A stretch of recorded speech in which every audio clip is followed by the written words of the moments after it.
Hey everyone, we were out last week with a cold going through our house, but we're back and excited to recap episode 8 of Tar 36. I'm Emma. I'm Evie. And I'm Adam. And welcome back to the Tar Pit Podcast.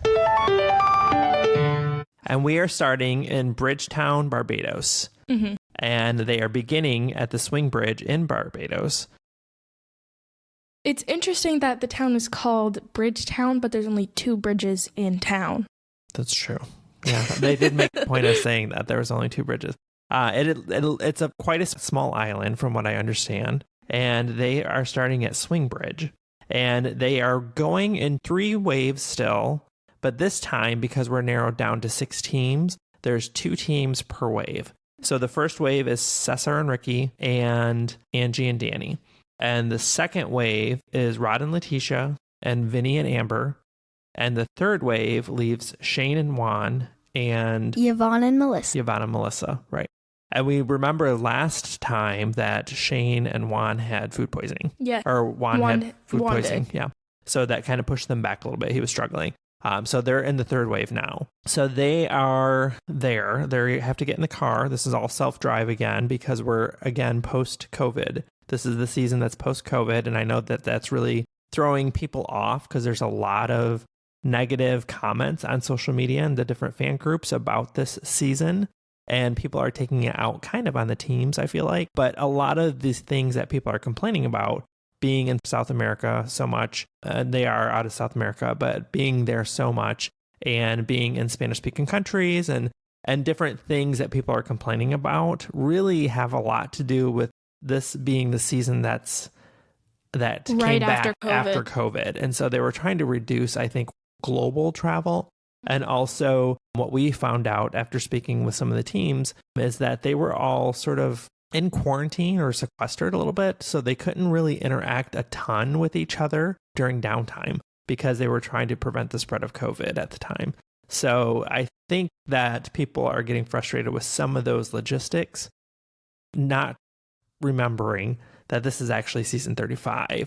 And what we watched last fall was season 36, where things had opened up more. So it feels like we're taking a step back and people are frustrated. I think taking some of that frustration out on the teams on social media when they're complaining about teams. But as we said, they're starting in Swing Bridge in Barbados, and Angie and Danny are in that first wave. And something that stood out to me a lot is Ricky and Cesar helped Danny and Angie with direction.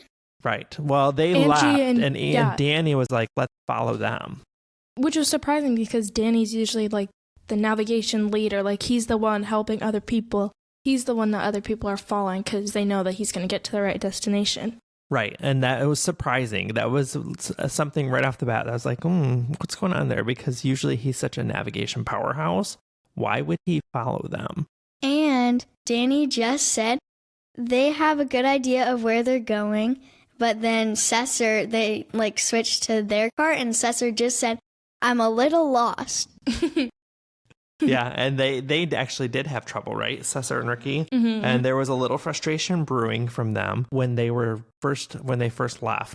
And that was probably the most that we've seen them argue, which really wasn't really an argument, but I guess the most for them so far. They get along so well. Yeah, they do a really good job of being very aware that the camera's on when there's tension, and also the way that just being very aware and supporting each other. I think it's really cool. The other thing that I forgot to mention is that they are self-driving and they are in Jeeps with the tops off. And then it started and storming. It's sprinkling at first, but as the drive goes and as the 3 different waves of teams leave, the rain picks up and it becomes a downpour. It's like a monsoon. Yeah, and some of the teams stop to put on the top of their Jeep because it was just so much. And Juan did a turn and you can see this big gush of water come through his window and just splash him, and he was soaked. And through one of the team's windows, you saw that the roads were almost flooded. Mm-hmm. Yeah, that's true. There was a lot going on. So they were in the Jeeps. And the other thing that I noticed that was kind of nice is during the takeoff, when they were leaving the starting point, there were a lot of confessionals that they had between the teams where they were talking about relationships. Yeah. So, because they'll have confessionals, of course, but all of them, in a lot of ways, seem to be focused on their relationships. And some of them, as we said before, we're talking about this being a test for their relationship, and they want to do something more in the future with their relationship. And this would be a good way to, to sort of find growth. But it seems like this would be a really hard way to do that. Yeah, because what if you just don't get along in that particular environment, Yeah. So I think that would be a really hard way to approach the race, I think. So they have to leave from Swing Bridge and they have to go to road tennis, to a roadblock. Who wants to get into the swing of things? And it's road tennis, which it kind of really looks, I guess, a little bit like road pickleball or road ping pong, I guess you would say. It's like pickleball kind of, but there's no net. It's just like a wooden block thing on the ground. And it's low, so it kind of reminds me of like a ping pong net that's really low. Yeah. So it's like a mix between ping pong and pickleball. Yeah. Kind of. I guess you'd say that. And they had different courts set up on the street, and they had to go. And when they got there, they had to find a player to play against. And so they had to pick a player to play against. And the Amazing Race person had to score 11 points against this player before they could move on. Yes. Ricky was really good at it. He won before anyone else even got there. Yeah, he did a really good job. They were first, and he did a really good job. And a little side note, I was sneezing, and I sneezed 11 times, so I was like 11 times for Ricky's 11 points. And then also we had Angie after Danny and Angie got there, and she was a tennis coach. And so I think this whole time they have been having Angie do a little bit more of the roadblocks, because in the end they have to even out depending on how far you make it. But if you make it to the end, they have to even out. And the last roadblocks are usually the hardest or the most physical. Right. And so I think they were saving those for Danny. So it was nice. And Angie even said, I can do this. I can do this one. I used to coach tennis when I was... she was good at it too. Yeah. And so I used to play and coach tennis. And she did a really good job. She slammed it. Yvonne did it for their team. Letitia did it. Yvonne was like, I picked that guy because he had glasses so he couldn't see the ball or the lines. I know, that was so funny. And also... she struggled. The other smart thing too that kind of clicked for me afterwards was that it was good to pick someone with glasses because it was rainy, right? Yeah. And that might sort of fog up or be hard to see water anyway. droplets on it. Yeah, be hard to see. And Letitia did it for their team, and Letitia Vinny was struggling. Yes, she was. Letitia, Yvonne, and Vinny were all... Yeah. Ricky, though, mentioned having a hitting strategy, which I thought was really smart. Hit it towards the sharper angles. Yeah, once he started warming up, he's like, I'm going to try to hit it right in the corners so it makes it harder for the other person to get to. Or just over the net, or like the block, yeah. So it was lower, but also you do farther back, so then they have to back up, and then he did closer. Yeah, he would alternate, so it makes him kind of work for it or something. Yeah, they had a smart approach. Also, Juan played for their team. And that was funny because when he got there, he said, which one is the best one? And I think he probably thought they had to work with an instructor instead of play against somebody. But that was pretty funny. But Ricky and Yvonne did well. Angie did really well for their team. Letitia struggled. Yeah. But Rod was very supportive, though, of her. And he was cheering her on. And Vinny did okay. But Amber was very supportive of him. She was, yep. But then when Amber, doesn't do perfectly, she does fine, but it's not perfect, then Vinny gets mad and starts yelling. Yeah, and so Amber's super supportive of Vinny when he doesn't do great. But then when Amber messes up once, Vinny just starts yelling at her. So they are playing, and once the Amazing Race player gets 11 points on the other person, the expert, then they get their card and they open up the envelope and it tells them they have to drive to Rihanna's house. Rihanna's birthplace. Yes, to her birthplace where she grew up. So they go to Riri's. Angie didn't know who Rihanna was. And on the way during the little spotlights and venues, Angie was like, oh, who's that? And who's Rihanna? The funnier part, though, was not even that she didn't know who she was. it was Danny, who's younger. Danny knew who she was, but and she was like, "Oh, name a song." Yeah, and he just could not think of one. I'm like, "Oh, dude, you're pretty young. You should be able to think of something." Especially since it's raining. I mean, they can think of is Umbrella. Yeah.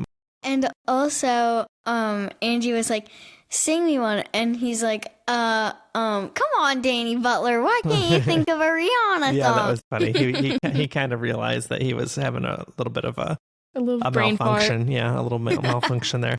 They are driving and the rain is coming down harder at this point. Yes. And so they have to drive to the detour, seaweed clearing or fish pot building. On the way to the detour, Angie and Danny got kind of lost and they were like quickly changing their minds about directions, and they were in a roundabout and they took a sharp turn and they lost their crew that was behind them. And they said, "You're not supposed to lose your crew." They definitely made mention of that being a very strong and hard rule, a very firm rule for the show. Do not lose your crew. You have to keep them with you at all times, and then if you lose them, you have to wait for them to catch back up to you. And so they were trying to radio the crew, and they were out of range from them, and they couldn't figure out what to do. So they ended up going to the next point, which was in Long Bay. And that was the detour spot. So they went from Riri's house to Long Bay to the detour spot. And as we mentioned, they lost their crew. And that ends up becoming a very controversial thing for this episode. And typically Amazing Race fandom, I guess you would say, isn't as large or as noticeable as like Big Brother or like Survivor. But I think from this episode, there's been a lot of notice and a lot of press and a lot of social media about this episode because it was just such an... People were saying, like, why didn't they give them a new crew as soon as they got to the detour? Like, why did they wait so long to realize the crew wasn't catching up? Right. Why didn't the crew turn with them in the beginning? Like, why'd they go a different direction? Right. And why didn't they find the next place to go back to them? Yeah. So there were just a lot of what ifs, a lot of questions. And what we're finding out, we had a chance to talk to Danny and Angie recently, which I hope you can check out. We did find out that we got a little bit more info and some context to some of that. The other thing I noticed too, from the drive from Rihanna's house to the detour spot at Long Bay Beach, is that Shane and Juan, they did a really good job of communicating with each other because there was some mistakes and Shane was getting on himself a little bit about that. Juan had made some mistakes and was getting on himself a little bit about that. And Shane was really just helpful and be like, you know what, we have no control now. What's done is done. Let's move forward. I thought that was really cool of them, the way that they communicated.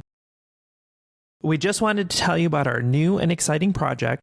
We just launched a YouTube channel that will have great travel shorts for your family. We're calling them Travel Bites. You can find our new channel at youtube.com/@thetarpitpodcast. And don't forget to click subscribe and ring the bell to receive notifications every time we post a new video.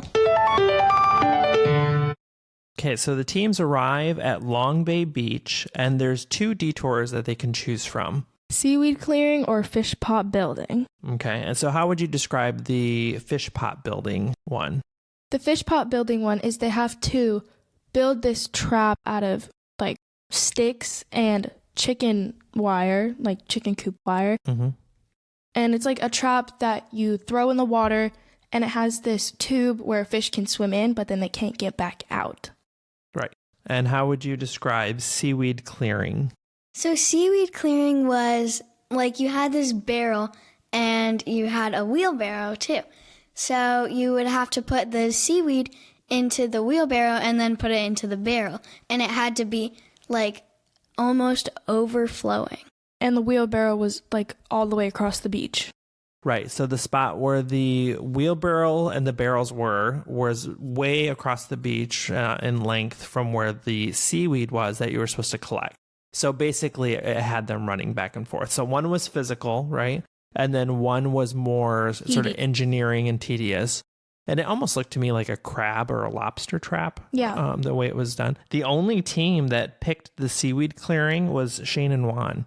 Well, they're very fit and physical, so they hammered it out really fast too. Yeah, I think the thinking behind that was it's a physical one. If we can hurry up and knock it out, then it might jump ahead because they knew they started out behind after Juan had food poisoning the last episode.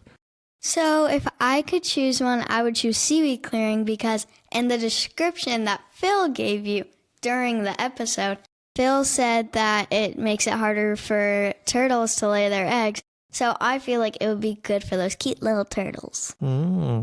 Yeah, and the fish pot clearing one, all the other teams did that. So at least we got to see both detours in action because I believe last episode or maybe 2 episodes ago, everyone picked the same detour, right? So that was nice that we at least got to see the options in action.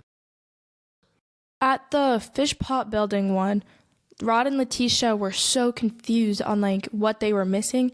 But on the example, it was really obvious that they were missing the corner sticks on each one. But Rod kept reinforcing it, and it was really sturdy, but I think that's what they thought. It was too weak. The other thing that I noticed too was that Cesar and Ricky, who arrived first, because they were first, they picked the station that was closest to the example. Yeah. And I thought that was really smart. So they didn't have to get up. They could see the close details from where they were. Right. They didn't have to get up and walk around and try to figure out what was going on. But yeah, I remember the Rod and Letitia part, and they kept missing the corners. And they thought it was more about the construction. Like the stability of it. Right. And they're like, oh, this is so stable. And it was super tight.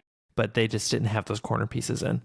And also with the chicken wire, it kept cutting people. Oh, yeah, like Amber. Everyone was talking about how fingers they got cut. were like bleeding. Yes, that's true. Everyone kept talking about how they kept getting poked or cut or bleeding. That was pretty intense, and that looked like it would hurt. Yes. Yeah. The other thing I noticed too, when Shane and Juan were doing the seaweed clearing, is that, and I noticed this because we live near beaches, so we're pretty familiar with the ocean and with the beaches, is that when they were wheeling the wheelbarrow, when they were pushing the wheelbarrow, that they stuck to the wet sand part near the shoreline. Which is good.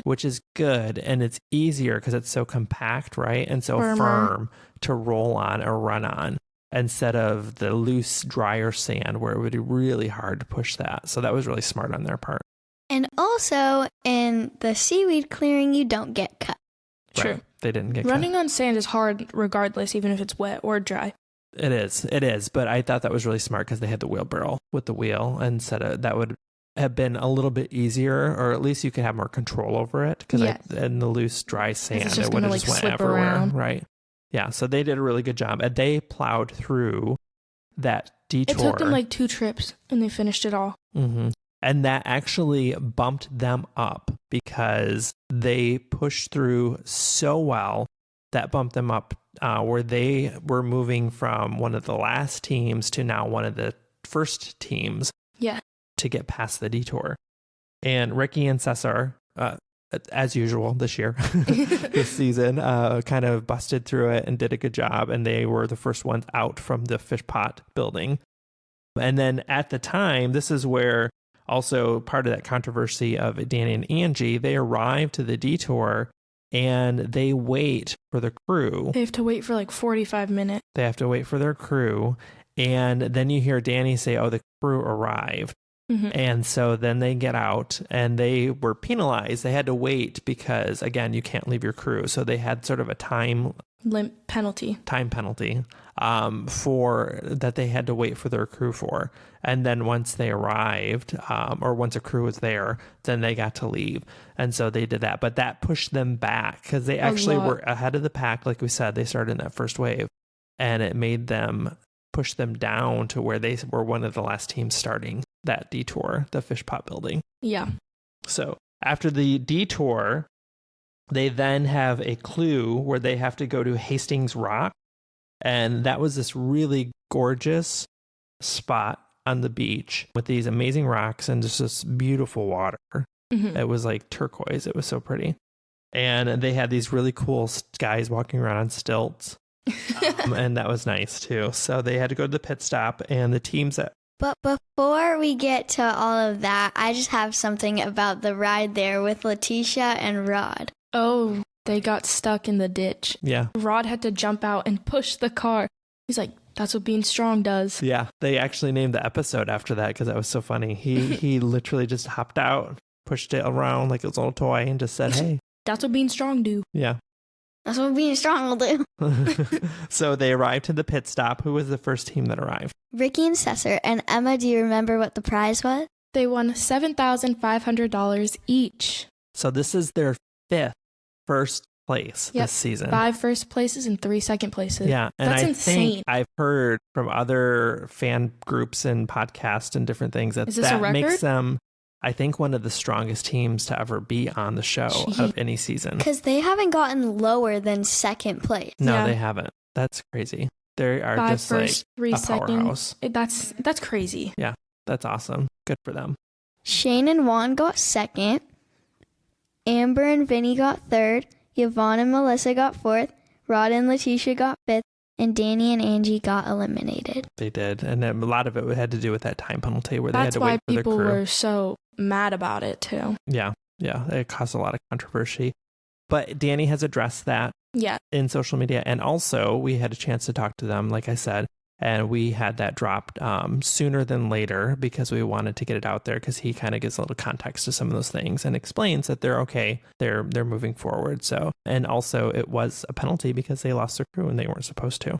So it was a really good interview that we had with them, and we hope everyone can listen to that. Yeah. Thanks for joining us. Thank you. Bye. Bye.